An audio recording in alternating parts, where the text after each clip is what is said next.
Welcome to Season 8 of the award-winning Retail Tea Break podcast. My name is Melissa Moore, the Retail Advisor, and each week I'll be joined by industry experts, retailers and brands to dispel the myths, share their knowledge and give you an insight into the retail industry.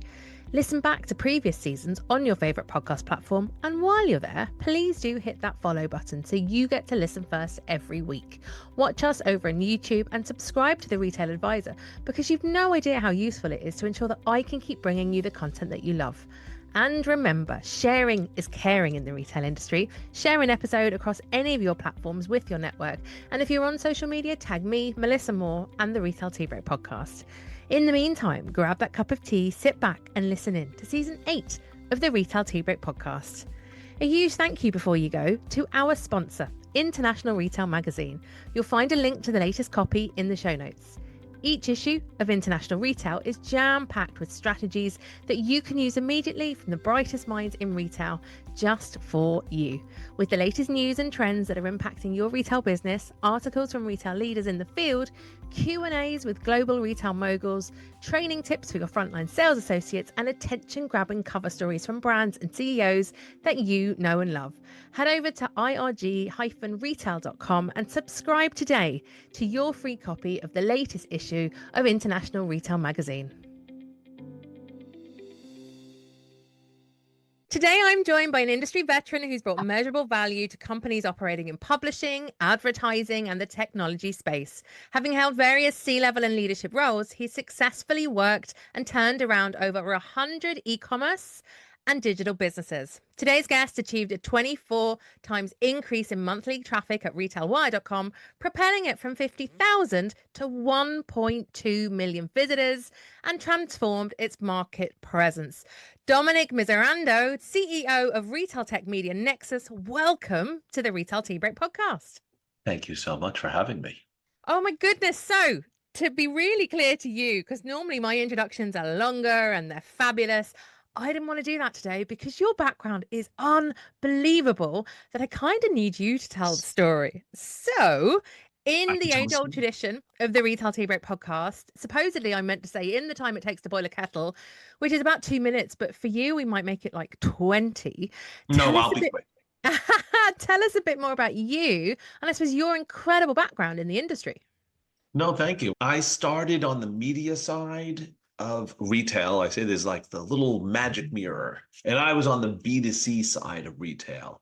Most people in retail, they'll say, how many units of the AirPods sold? And I will speak about how many people loved the AirPod, but talking to the same exact person. I did that for 20 plus years. I was on that front side. I was on TV, and thank God it was a wonderful experience.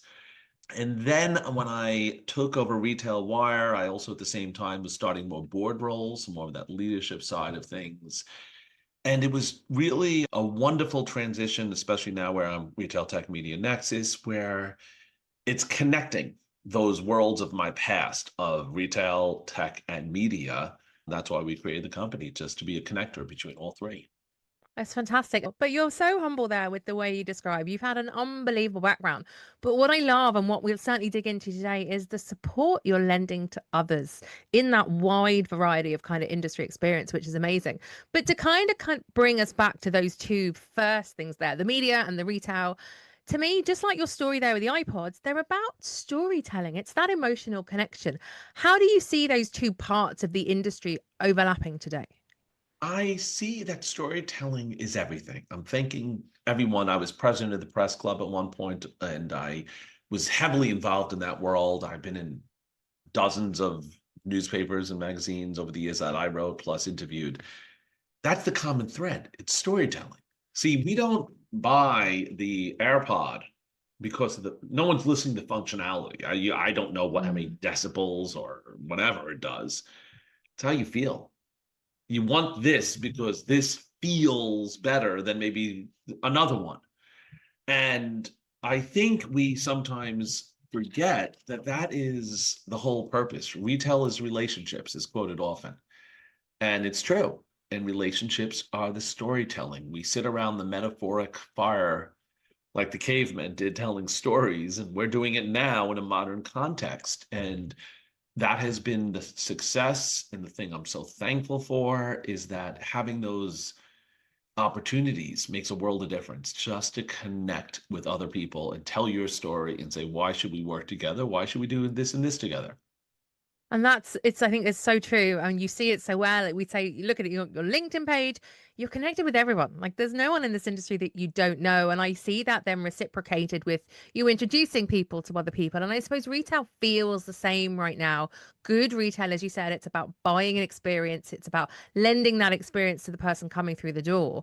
Just like that iPod example, as you say, I'm not buying that little bit of tech. I'm buying the ability to listen to music when I'm on the train or I'm on a plane or I'm out for walking my dog. It's much bigger than that, which is great to kind of see the two things coming together.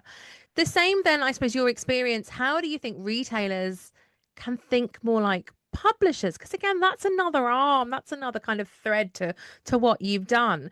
Content and engagement is what I'm thinking with this because it's become so much more important than it ever was. It's not about, as you said, selling the product anymore. It's about getting that message out there. Absolutely. And you think even what we're doing, we're across the pond talking with each other, having that, cup of tea together, as you say. And that is the job. And I think we're getting there in retail with experiential marketing. But how often are you seeing brands killing it when they're starting to learn to communicate? You said publishing, and I actually want to move that concept just straight towards communication. In the sense, Mm. retail tech media nexus.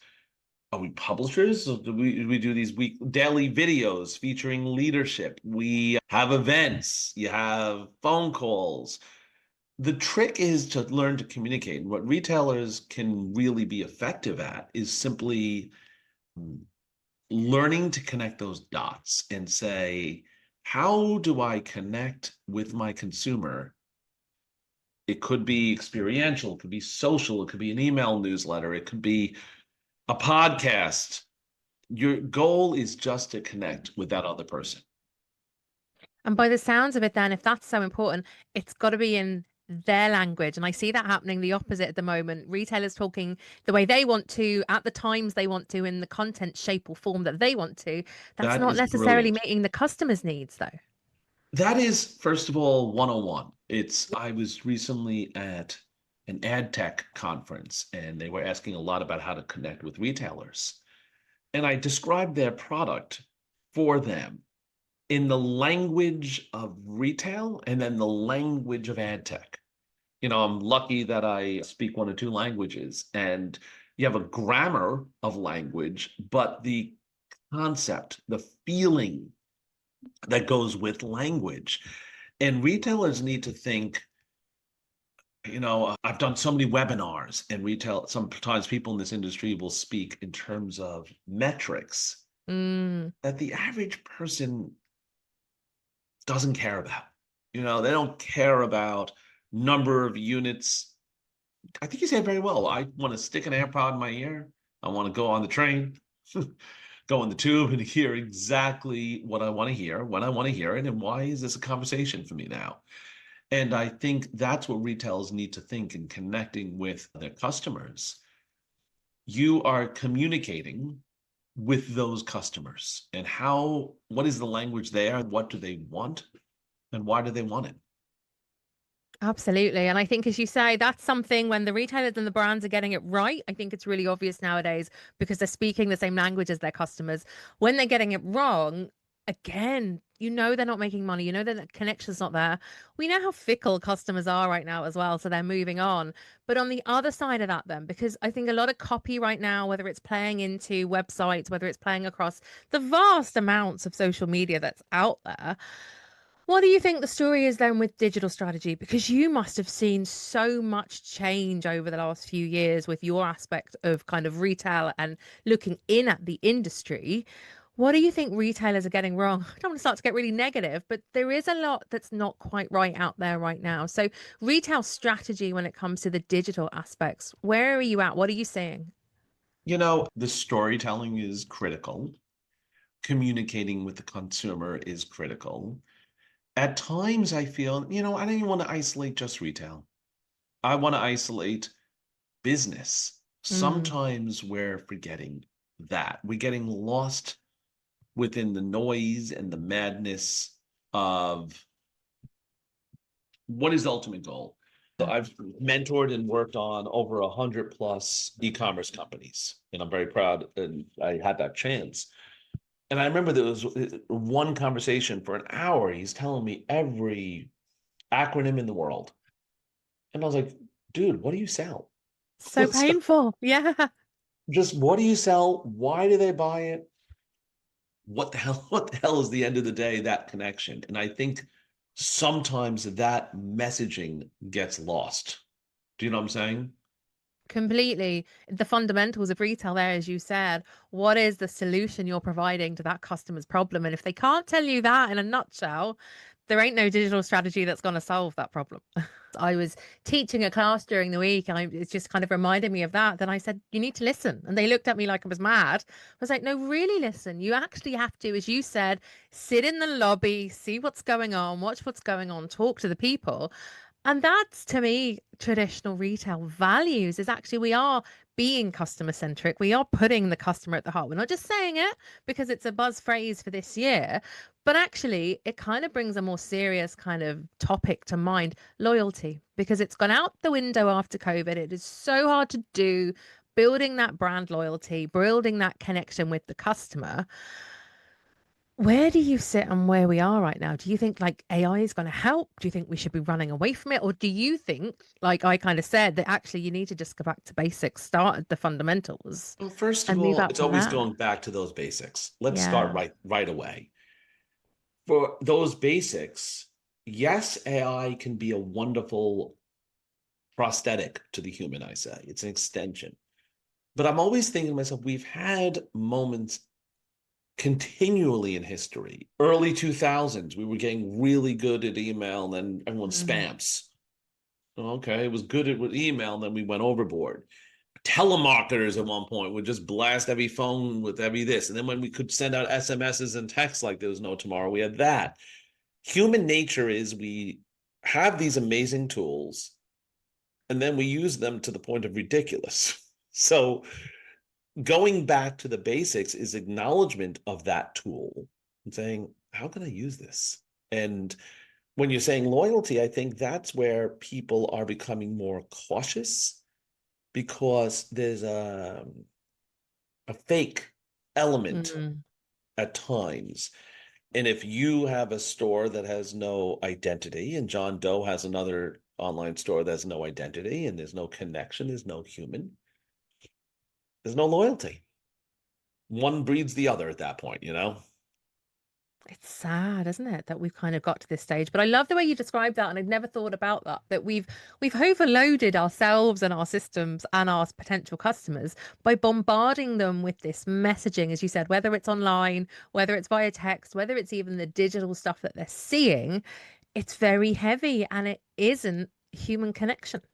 But look, not to get all kind of negative, I want to move on to all the good stuff. And again, you've been around so I'm long. I say that ready. with a lot of love and care. Leadership.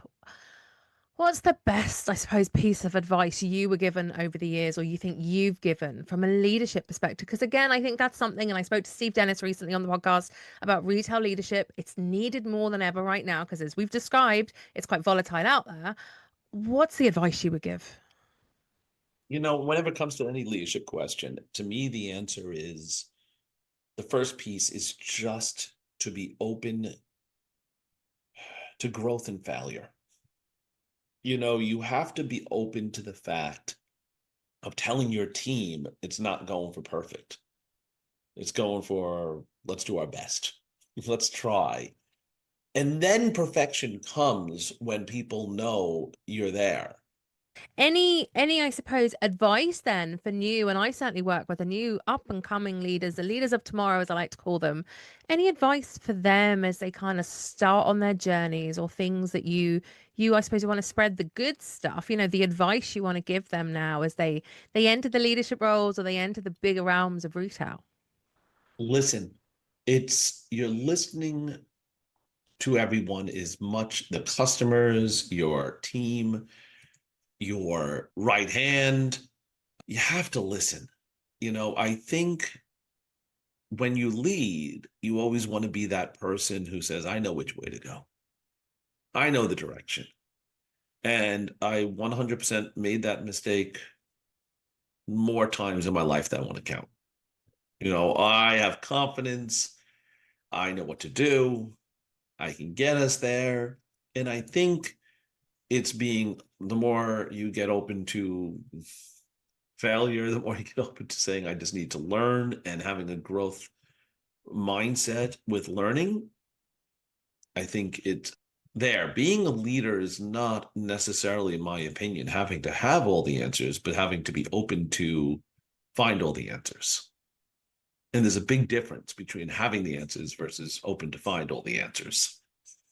That's an interesting one. So, as future leaders, do you think they should need, so how do I put it? They need to almost open their minds up to the possibilities as opposed to seeking the answers themselves. Oh, I am proud of the fact of how many decisions I made with my current team and previous teams that were on them. And I Mm, would say to them, I am just a reflection for you to make the decision. Now, at times I would say, I'm not, hey, maybe that's not the best, or let's guide this. My job, I feel, is to let them be their best. And that is simply being a reflection point for them. I think we think of leadership as go do XYZ. And there is part of that, but I kind of do it more like, Melissa, you know how to make your podcast. I'd love you to do the podcast this way, that way, and go do it within, and you're kind of setting up directions, if you will. Keep me informed. How's it going? How's this podcast working out? And then hopefully, you're the one feeling more comfortable turning to me. Do you know what I'm saying? so it starts to build from there. And that's interesting. And then the other thing I want to pick up there, because again, you have it in bucket loads, is how do you start to build your confidence? Because it's one thing I'm seeing with an awful lot of leaders, whether it's the fact that we came through COVID and everyone kind of got shut up behind doors. How do you start to build that confidence? You do know what you know, you are happy to ask questions, but you're nervous, you're unsure of yourself. It's just knowing. That's a great question. That's one that requires a pause. That's an extra sip of tea at that point, to use it. I think it's something you learn over time, and Mm, it's something you get when you are open and trained, if you will, to say, how can I grow in this? One of my friends makes fun of me because I will call 5 different opinions, and he will look at it more like I don't trust his. And it's not that at all. His opinion, he's like a data guy. And then I have another leader friend I'll ask opinion. He is a very tough leader. Oh my goodness. He's the type that smacks you in the head. And then I have someone else who's more of a completely empathetic to the point of like yoga instructor level. But I'm hearing to say, I can't solve this problem. And I want to hear these differing perspectives to hopefully get a better answer where to go. that's a great idea, by the way. Having 5 different people or 5 different opinions. And actually, on that, something else you're great at, and I think a lot of us have learnt from, and it's something someone was writing a piece of content for LinkedIn today, this whole idea of networking. When I was growing up in the retail industry, there was no such thing as LinkedIn. And I wish there had been to connect to the big retail leaders out there, those that you admire. How on earth do you network? Because it's incredible. I spend a lot of energy to it. I spend every day X amount towards it. But I think it's also mindset. I bought a house in Quebec City, Canada, 15, 20 years ago or so. And when I bought it, I just wanted to break into the community. So I found the top blogger for at the time, Francis Vachon, his name is, and we're still friends to this day, good friends, very close friends. And I just wrote to him, dude, do you know answers to A, B, and C? And he was taken aback. No one actually asked him that question. I think you got a great podcast. Let's talk. I think it takes that initial step. I love when I have people reach out, but it's also the methodology with Francis. I said, hey, I just need to know information. Is it possible you could help? And all too often, most of the outreach I get, do you need a new AI?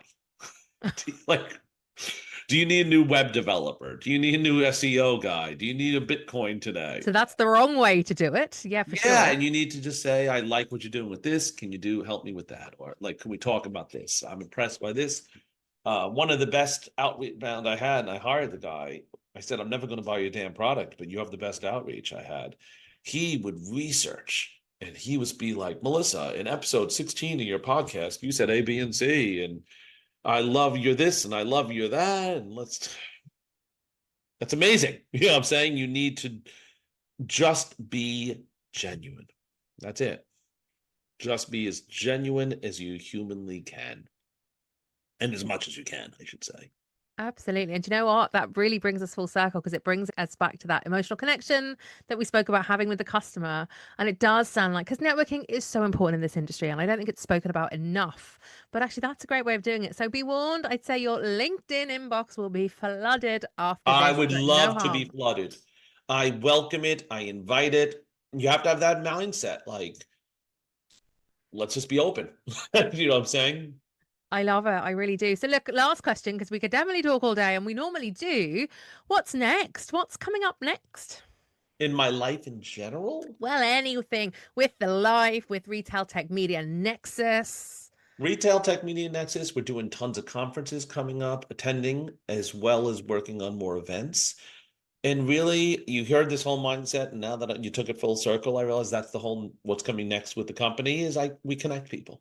I Brilliant. usually say to people, who do you want to meet today? And we'll make that happen. You heard That's it here it. first, people. You are going to be inundated now with messages of connection Loving requests it. and interview connect. But I think that's what you're so good at. It really is. Thank you so much. I'm loving this. But look, if you've enjoyed today's podcast episode, please do like and share it from any of the podcast platforms that you use with all of your network, as Dominic has said. And of course, if you're on social media, tag me, Melissa Moore, and the Retail Tea Break podcast. Listen back to previous episodes on your favorite podcast platform. And while you're there, please do hit that follow button so you get to listen first every week. Connect with myself. And genuinely, if you're not connected with this man, please do connect with him on LinkedIn, follow him, as well as the Retail Media Nexus page. It's phenomenal and it's growing at a rate of knots because I think there's really special things coming that he's not telling us about yet. But I think the We'll future's find very, out very one bright. step at a time. He's building in progress. Dominic, it's been an absolute pleasure talking to you today. Thank you so much. Thank you so much. Thank you again.